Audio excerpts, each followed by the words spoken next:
길랑발해 환자도 회복기 재활 치료가 가능해졌습니다. 물론 아직은 기준이 까다로워서 좀 아쉬운 점이 있지만 어쨌든 가능해지긴 했습니다. 보건복지부에서 2022년 1월 새로운 발표를 했습니다. 간단히 말하면 길랑발해 환자분들도 보험 적용되는 재활 치료를 받을 수 있다는 겁니다. 두 가지 내용에 대해서 정리해 봤습니다. 첫째, 아니 그럼 그동안은 어땠길래 그러냐? 둘째, 길랑발해 환자분들 중에서도 특별한 사람만 해당이 된다는데 어떤 기준인가에 대해서 간단히 요약해 봤습니다. 첫째, 그동안은 어땠나? 그동안에는 길랑발해 증후군 환자분이 재활치료를 받기를 원하면 둘 중 하나를 선택하셨어야 합니다. 첫째는 보험 적용이 돼서 싸긴 하지만 좀 부족한 재활치료를 받거나 아니면 보험 적용이 안 돼서 비싼데 좋은 재활치료를 받거나 두 가지였습니다. 그럼 부족한 재활치료란 뭐고 좋은 재활치료란 뭔지 말씀을 드려보자면 일단 재활치료에서 가장 중요한 건 물론 치료사의 실력이죠. 하지만 치료사의 실력이 비슷하다고 전제하면 그 다음엔 뭐가 중요할까요? 치료사가 얼마나 치료에 집중할 수 있느냐입니다. 그걸 결정하는 요소가 뭘까요? 동시에 몇 명을 치료하냐입니다. 치료사 한 명이 한 명의 환자를 집중적으로 치료하는 것과 치료사 한 명이 동시에 4명의 환자를 치료하는 것은 질적으로 차이가 날 수밖에 없겠죠. 치료사가 4명의 환자를 치료하게 되면 어쩔 수 없이 기구 운동 위주로 치료를 할 수밖에 없습니다. 환자분에게 자, 이 기구를 좀 타고 계세요 라고 말한 뒤에 4명의 환자분이 기구를 타는 거를 한 명의 치료사는 뒤에서 지켜보면서 자세를 좀 교정해 드린다던가 위험한 상황에 처할 것 같으면 잡아 드린다던가 하는 정도에 그칠 수밖에 없습니다. 기존에는 치료사 한 명이 동시에 여러 명을 치료하는 치료만 길랑발해 환자에게 보험이 적용이 되었습니다. 그러니 길랑발해 환자분은 재활치료를 위해서 병원에 가면 자전거나 러닝머신을 타면서 치료사는 뒤에서 약간씩 도움만 주는 치료만 받으면서 아니 왜 난 다른 사람처럼 치료사 한 명이 전담 배정이 안 되고 이렇게 여럿이 동시에 기구 운동만 타나요? 라고 아쉬워하는 경우가 많았습니다. 그런 게 싫으면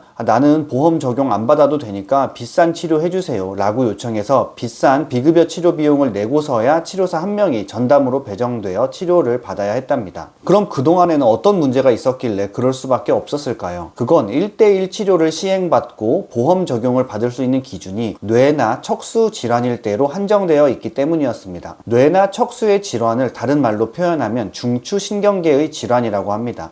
즉 중추신경계 질환이 있어야지만 1대1 재활치료를 받을 수 있었다는 거죠. 길랑발해는 중추신경계 질환이 아니고 말초신경계 질환이라서 1대1 치료 보험 적용 대상이 아니었던 겁니다. 그러니 길랑발해 환자 입장에서는 억울할 만도 하겠죠. 아니 나도 팔다리 마비고 옆자리 환자도 똑같은 팔다리 마비인데 나는 그 원인이 말초신경이라서 재활치료를 보험 적용 안 해주고 옆 환자는 그 원인이 중추신경이라서 보험 적용을 해주냐 라고 불만을 표현할 만하죠. 그런데 최근 들어서야 드디어 보건복지부에서 길랑발해 환자도 보험 적용 하에 1대1 재활치료를 받게 해주었답니다. 회복기 재활 질환에 길랑발해가 추가되었다는 뜻이죠. 말이 좀 어려운데 이게 무슨 말이냐면 회복기 재활이란 건 쉽게 말해서 보험 적용을 받아서 재활치료를 받게 해주는 걸 말합니다. 하지만 중요한 건 아무 병원이나 가면 안 되고 보건복지부에서 지정한 회복기 재활병원에 가야지만 그 혜택을 받을 수가 있습니다. 아까 제가 얘기 시작할 때 길랑발해 중에서도 특별한 사람만 이 혜택을 받을 수 있다고 말씀드렸죠. 그 특별하다는 게 뭔지 간단히 요약을 해봤습니다. 길랑발해 환자분 중에서도 다음 두 가지 조건에 해당이 되어야 보험 적용으로 재활치료를 받을 수가 있습니다. 첫 번째 조건은 길랑발해가 처음 생긴 지